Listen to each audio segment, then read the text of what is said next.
You look sad, princess. Do you need a hug? The little girl asked the woman at café, then changed everything. Before we continue, please tell us where in the world are you tuning in from? We love seeing how far our stories travel. Jackson Bennett sat in Rosie's cafe on December 22nd at 11 in the morning, staring at a hospital renovation contract like it was some kind of test he wasn't ready to take. And his business partner Derek was going on and on about profit margins and timeline commitments, while Jack's brain was screaming that this opportunity was either going to make his career or completely destroy what little work-life balance he had left. His daughter Ruby was 3 feet away in the booth coloring a picture of what she called a sparkle princess and wearing her plastic tiara from the dollar store, completely oblivious to the fact that her dad was about 2 seconds away from making a decision that would change their entire lives for the next year and a half. Here's the thing about being a single dad who built a construction company from absolutely nothing. Every opportunity feels like a test between being a good father and being a successful businessman, and Jack had spent the last 3 years since he adopted Ruby trying to figure out how to be both without completely failing at one or the other. This Boston Children's Hospital renovation contract was massive. 18 months of work, enough money to fully fund Ruby's college account, and then some, the kind of project that would put his company on the map in a way that could set them up for life. But the terms were brutal, 60 to 70 hours a week on site for at least the first 6 months, early mornings and late nights and weekends, which meant even less time with Ruby than he already had. Derek was still talking, something about crew schedules and material costs, when the cafe door opened and a woman walked in looking like she'd been through an emotional blender, and Jack noticed her because everyone in the small cafe kind of noticed her. She was wearing light purple scrubs and her eyes were red like she'd been crying recently or was about to start. She ordered coffee at the counter with a voice that sounded exhausted in a way Jack recognized from his own mirror, sat down in a corner booth by herself, and within about 30 seconds of sitting down, she just started crying. Not loud sobbing or anything dramatic, just quiet tears running down her face while she stared at her phone like it had just delivered the worst news of her life. Ruby's head popped up from her coloring book immediately because that kid had some kind of radar for people who were sad, and she tugged on Jack's sleeve with sticky fingers that definitely had syrup on them from her pancakes earlier. "Daddy, that princess is crying. She needs help," Ruby whispered, but it wasn't really a whisper because 5-year-olds don't actually understand volume control. And Jack glanced over at the woman and then back at his daughter with that parent look that means, "Not now, sweetie." "She's okay, baby. Sometimes grown-ups just need quiet time," Jack said while trying to refocus on Derek's explanation of the contract timeline. But Ruby wasn't having it. She had that determined look on her face that Jack had learned meant she wasn't going to let this go. "But Daddy, you said if someone's sad, we should help. You said that's what good people do. You can't just say things and not mean them." Ruby's voice was getting louder and more insistent, and Derek was trying not to laugh, and Jack was about to explain for the millionth time that you can't just walk up to crying strangers when Ruby made an executive decision that every parent dreads. She slid out of the booth with her coloring book clutched in one hand and a purple crayon in the other, and walked straight over to the crying woman's table before Jack could even process what was happening. And Derek just muttered, "Good luck, boss," while Jack scrambled out of his seat trying to catch his daughter before she traumatized some poor stranger. Ruby stopped right next to the woman's booth and tilted her head in that way little kids do when they're trying to figure something out. And the woman looked up with mascara-smudged eyes and a confused expression, and Ruby said in the sweetest, most earnest voice Jack had ever heard, "You look sad, princess. Do you need a hug? Hugs have feelings magic, and they make the sad go away even when you think it won't." Jack reached the table approximately 2 seconds after Ruby finished talking, and he wanted the floor to open up and swallow him whole because his child had just ambushed a crying stranger in a cafe on a Saturday morning, and he started apologizing before he even made eye contact with the woman. "I am so sorry. She's 5, and she has absolutely no concept of personal boundaries, Ruby honey. You can't just walk up to people you don't know, ma'am. I'm really sorry, we'll leave you alone." Jack was talking fast and probably not making much sense. But then the woman did something he didn't expect at all. She smiled through her tears and looked at Ruby like she'd just been handed exactly what she needed. You know what, sweetie? I think I do need a hug. Is that okay with you? The woman's voice was soft and kind, even though she was clearly struggling, and Ruby's entire face lit up like someone had plugged her into an electrical outlet. And before Jack could say another word, Ruby had climbed into the booth and wrapped her little arms around this complete stranger. See? The magic is already working. You're smiling now. Ruby said it like it was the most obvious thing in the world. And the woman let out this laugh that sounded like half crying and half genuine amusement. And Jack just stood there, feeling completely out of his depth. The woman wiped her eyes and looked up at Jack with this expression that was grateful and embarrassed at the same time. And Jack sat down across from her, because apparently they were doing this now, and he figured the least he could do was make sure his daughter hadn't just made this woman's bad day even worse. I'm Jack. That's Ruby. She's convinced she can heal people with hugs, and I apologize in advance for everything she's about to say. Jack said it with a tired smile, and the woman laughed again, a real one this time. I'm Tori, and honestly, your daughter might be onto something because I'm a pediatric nurse, and hugs are pretty much the best medicine we've got, Tori said, and Ruby gasped so loud that several people turned to look. You're a nurse? You help kids? That's basically a fairy godmother. Ruby was practically vibrating with excitement, and Jack watched this stranger go from tears to genuine smiles in under 2 minutes because of his daughter's complete lack of social awareness. Derek caught Jack's eye from across the cafe and gave him a thumbs up before quietly packing up the contract papers and mouthing, I'll call you later, and leaving. And Jack realized with a start that he'd just completely ditched a business meeting to sit with a crying stranger and his overly enthusiastic daughter. And somehow he didn't even care. They ended up talking for 90 minutes. Jack couldn't even remember the last time he'd talked to another adult for that long about anything that wasn't work or Ruby's preschool schedule. And Tori told them she'd just come from her younger sister's engagement brunch, where her aunt had pulled her aside to tell her that at 32 she was running out of time, and maybe she should lower her standards if she ever wanted to find someone. Jack watched Tori's face as she talked about feeling like she was somehow behind in life because she'd spent her 20s focused on nursing school and her career and helping her younger siblings get through college. And he understood that feeling more than she probably realized. The feeling of looking around and realizing everyone else seemed to have figured out the life part while you were busy just surviving.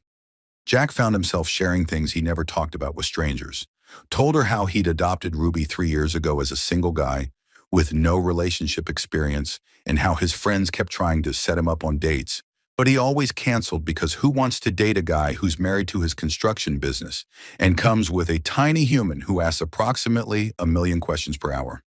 100, Daddy, not 1,000,000, Ruby corrected without looking up from the new drawing she was making, and both adults cracked up. And Tori said something that hit Jack right in the chest. For what it's worth, the fact that you even worry about working too much means you're a great dad. Bad dads don't worry about that stuff. The conversation flowed easy in a way that made Jack forget they were strangers. Tori mentioned the hospital was getting renovated, and Jack's eyes went wide when he realized she worked at Boston Children's, the exact hospital his company was bidding on. And they laughed about the coincidence, and Ruby kept interjecting with random observations like, Daddy thinks you're pretty, I can tell by his smile, which made Jack want to disappear, but also wasn't wrong. Around 12:30, Tori checked her phone and made a face, said she had to get to her sister's engagement party that night and needed to go home and make herself presentable. And Jack felt this weird panic like he was about to lose something important, even though he'd only known this woman for an hour and a half. This is probably crazy, but would you maybe want to grab coffee again? Like on purpose this time? Not just a Ruby ambush? Jack said it before he could talk himself out of it. And Tori's smile went from polite to genuine in half a second. I'd really like that, yeah. They exchanged numbers and Ruby slid a drawing across the table to Tori. It was a princess surrounded by hearts and stars, and Ruby had written Princess Tori at the top in wobbly letters. This is you. You're the princess who forgot she's magic, but you are, and Daddy thinks so too. Jack's face went completely red, and Tori blushed and tucked the drawing into her purse like it was something precious. And as she stood to leave, Ruby said with absolute confidence, You're gonna be my daddy's girlfriend, right? Because he needs one, and you're perfect. Tori walked out of that cafe smiling for the first time all day, and Jack sat there watching her go, thinking that his daughter had somehow just changed his entire life with a hug and zero sense of boundaries. And for once, he wasn't even mad about it. Tori texted Jack the very next day with a message that said, "Your daughter might be the best wingman in Boston. Coffee tomorrow?" And Jack stared at his phone like it was some kind of miracle because he honestly thought he'd dreamed the whole cafe thing. And within 3 weeks, they'd gone from strangers to something that felt a whole lot like falling in love, except neither of them wanted to say it out loud yet in case they jinxed it. Their first actual date was December 23rd at a coffee shop that wasn't Rosie's because Jack thought maybe they should try having a conversation without his daughter managing their entire relationship. And they ended up talking for 4 straight hours. Coffee turned into lunch, turned into walking around Boston Common, while Jack told her things he'd never said out loud to anyone. He told her about growing up in foster care and aging out of the system at 18 with nothing but a high school diploma and a chip on his shoulder the size of Texas. Told her how he'd worked construction jobs for 10 years, saving every penny until he could start his own company, and how adopting Ruby 3 years ago was the scariest, best decision he'd ever made, because suddenly he wasn't just responsible for himself anymore. Tori listened like every word mattered and then shared her own story, oldest of 5 siblings, parents who worked 3 jobs between them just to keep the lights on, putting herself through nursing school on scholarships and night shifts, spending her entire 20s in caretaker mode for everyone except herself. And Jack realized they were basically the same person, just with different job sites. December 27th. Jack did something that terrified him and invited Tori to the aquarium with Ruby. And watching Tori naturally fall into step with his daughter was like watching a puzzle piece click into place he didn't even know was missing. She helped Ruby read the exhibit signs and lifted her up to see the penguins, and wiped ice cream off her face without being asked. And Ruby held both their hands walking between exhibits like they'd been doing this forever. And when Ruby said, "Daddy, I really like her. Can we keep her?" Jack's heart did something complicated in his chest. "That's not how people work, baby," he said, but he was thinking the exact same thing. And Tori squeezed his hand and said, "Good thing I'm not going anywhere then." And Jack had to look away because his eyes were doing that burning thing that meant feelings were happening. New Year's Eve hit and Jack got called to an emergency job site at 8 p.m. because a pipe burst in one of their renovation projects, and he had to go handle it personally or risk losing the client. And Tori volunteered to watch Ruby without even hesitating. Said, "Go, we'll have our own party here," like it was no big deal.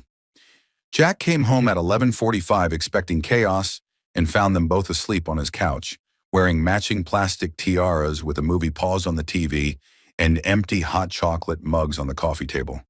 And he just stood there in his work boots, covered in pipe gunk, staring at them thinking, this is what I've been missing. Not just a partner, but a family. Someone who fits into our lives like she was custom made for this exact spot.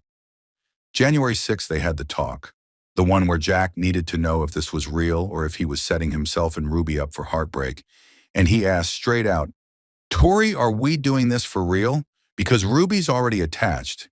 And if this isn't going somewhere, I need to protect her." And his voice cracked on the last word because protecting Ruby was the only job that really mattered.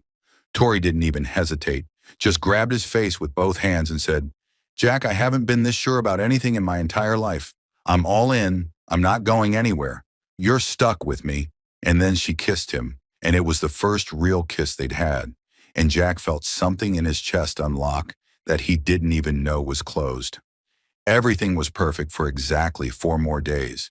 And then January 10th happened, and Jack's phone rang with the news that his company won the Boston Children's Hospital renovation contract. And his business partner was screaming congratulations in his ear. And this was everything Jack had worked toward for 15 years. The project that would establish his company as a major player and secure Ruby's entire future, and validate every risk he'd ever taken. But the terms hit him like a truck. 60 to 70 hours per week on-site minimum for the first 6 months starting February 1st. Early mornings and late nights and weekends. And Jack sat in his truck after the call ended, doing math in his head that made him feel sick. Math that said he'd barely see Ruby. Math that said he'd just found Tori. and now he'd have zero time for her. Math that said he had to choose between his business and his family, except Tori wasn't even family yet. So did he even have the right to call it that? He didn't tell Tori right away because he was trying to figure out how to make it work on his own, trying to find some magical solution where he could do the contract and still be present for Ruby and build this new relationship with Tori, but there wasn't one, and he knew it.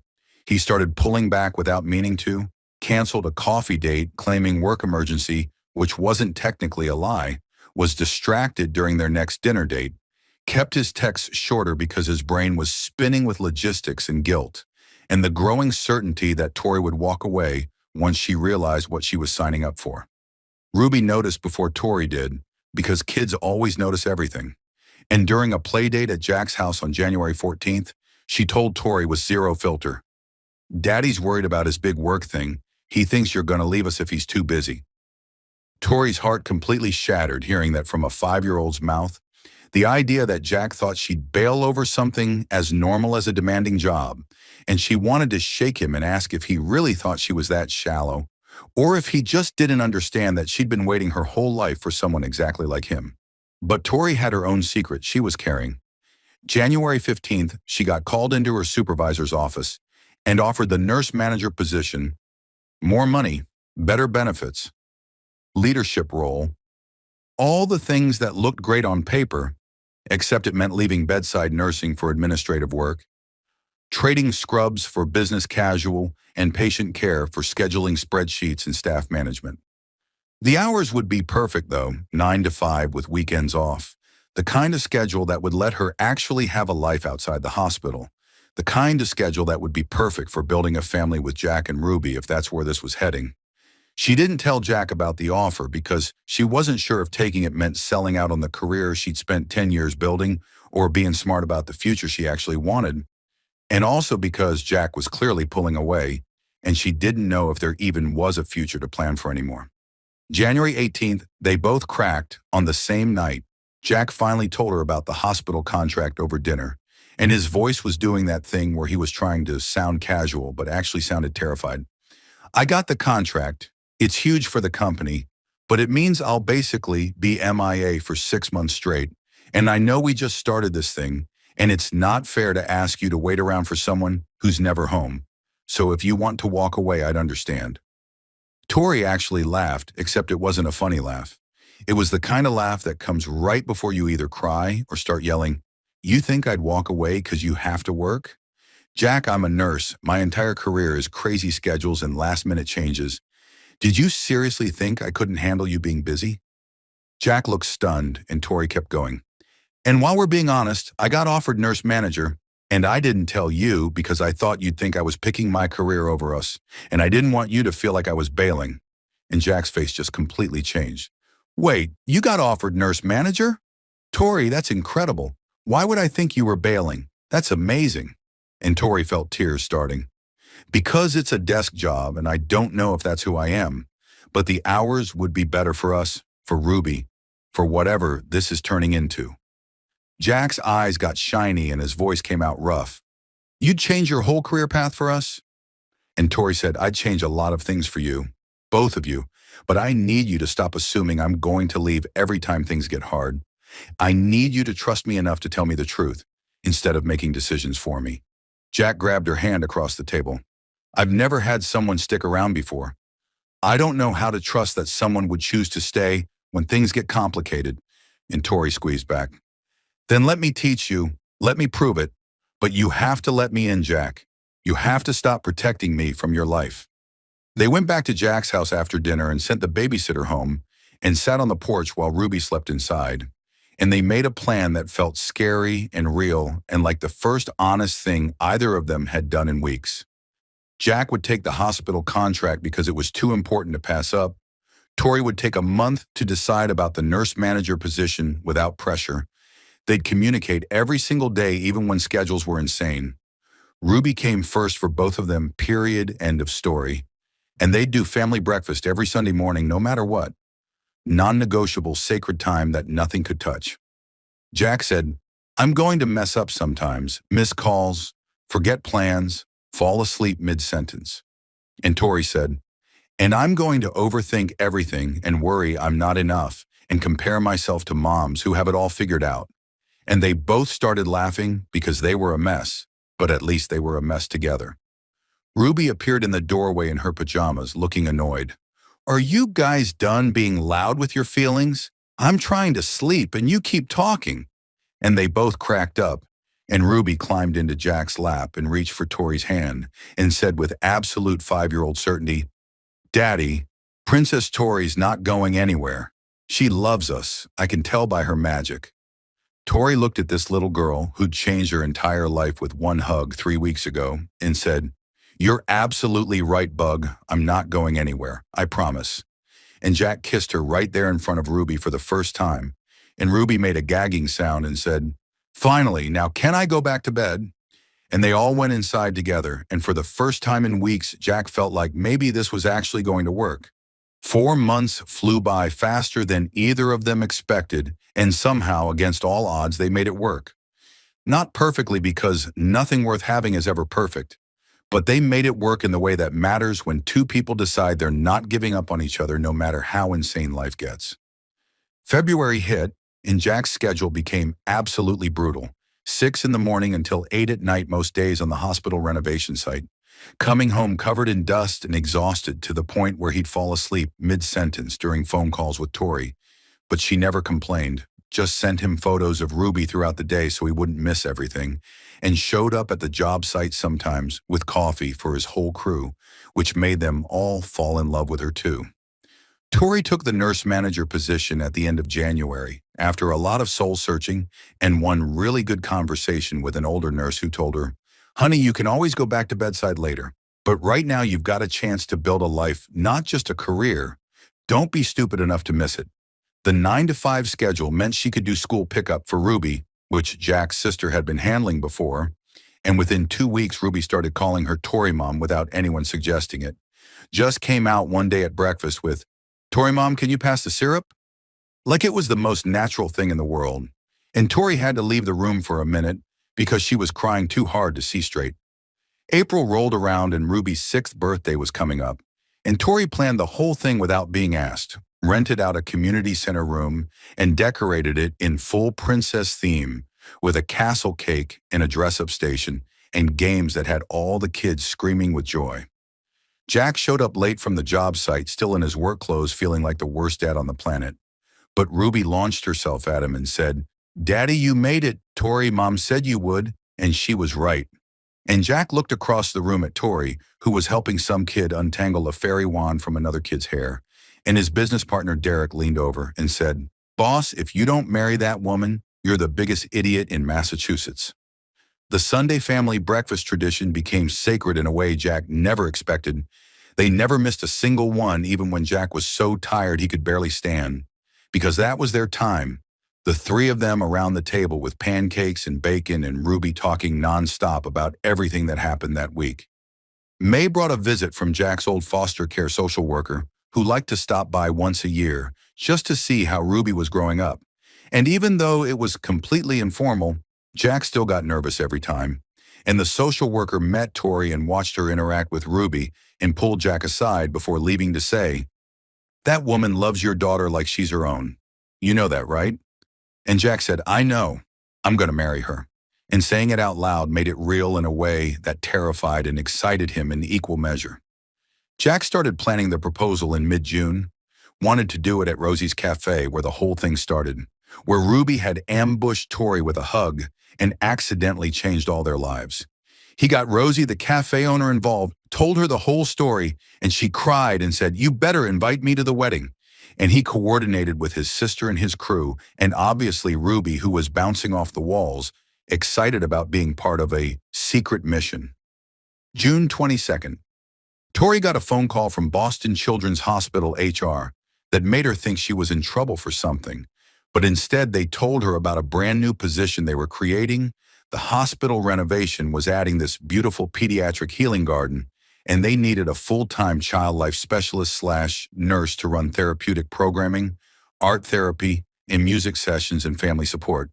Basically everything Tori loved about bedside nursing, but with administrative pay and better hours.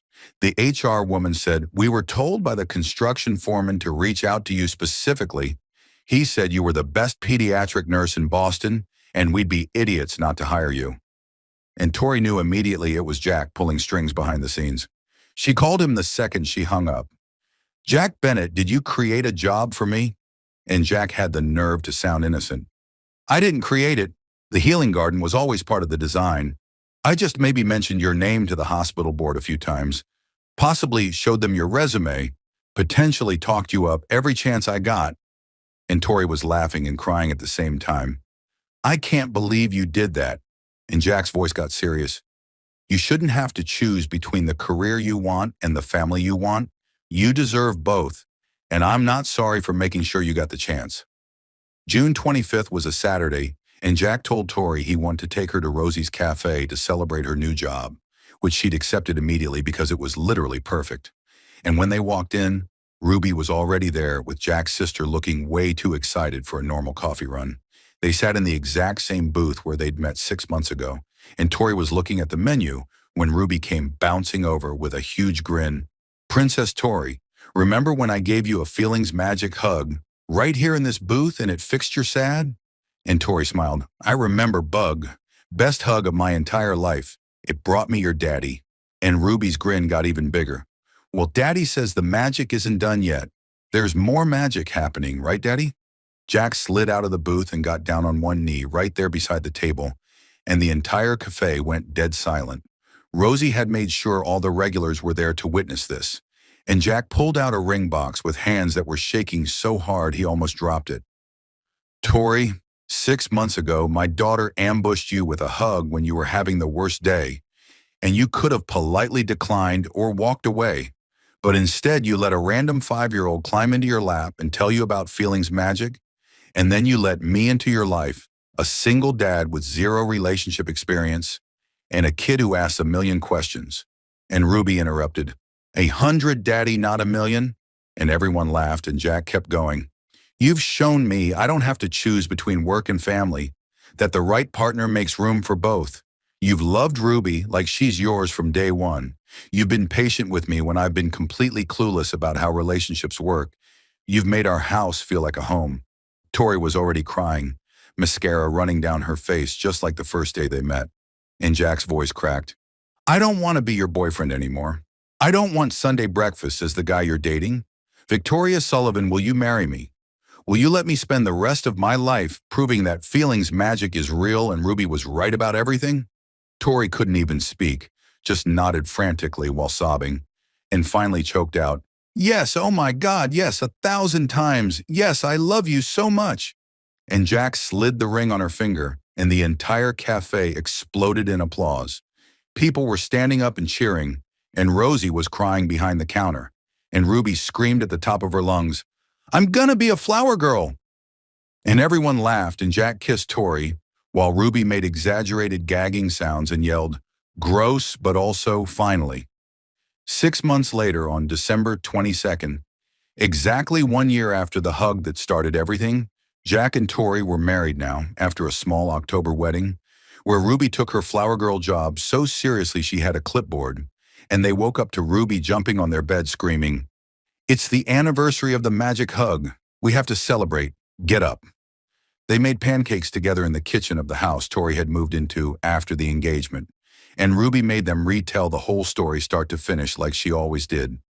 "Tell the part where I knew Tori Mom was perfect before you guys figured it out." And Tori said, "You did know, bug. You saw the magic before we could see it." And Jack added, "You changed our whole lives, kiddo, just by asking someone if they needed a hug." Ruby got very serious the way she sometimes did. "It's not my magic, it's all of ours. We just have to believe in it and actually hug people. You can't just think about hugging, you gotta do it." And she pulled them both into a group hug right there in the kitchen, and Jack looked at Tori over their daughter's head and mouthed, "I love you." And Tori mouthed back, "I love you more." And Ruby said without looking up, "I love you most, so I win." They spent the rest of the day together, doing absolutely nothing important. And on the fridge hung the original princess drawing from that first day, the one Ruby had made for Tori, and underneath it, Ruby had written in marker, "The day I saved Daddy and Princess Tori with a hug, feelings magic is real." Sometimes the smallest gestures create the biggest changes. Ruby saw a sad woman in a cafe and didn't see a stranger. She saw someone who needed help, and she offered a hug. That hug turned into coffee. Coffee turned into love. Love turned into family, and family turned into forever. This story isn't about tragedy or loss. It's about connection. About a 5-year-old who believed in feelings magic, a single dad who thought he'd never find his person, and a woman who thought she'd missed her chance at love. And they were all exactly where they needed to be, exactly when they needed to be there. If you've ever felt like you're running out of time or like you missed your shot at happiness, you haven't. Your person is out there. Your family is waiting to be built. And sometimes it starts with something as simple as asking, "Do you need a hug?" and being brave enough to say yes. Hit that subscribe button if this reminded you that it's never too late for love and that the best things in life are absolutely worth the wait. Thanks for being here with us. And remember, feelings magic is real when you're brave enough to believe in it.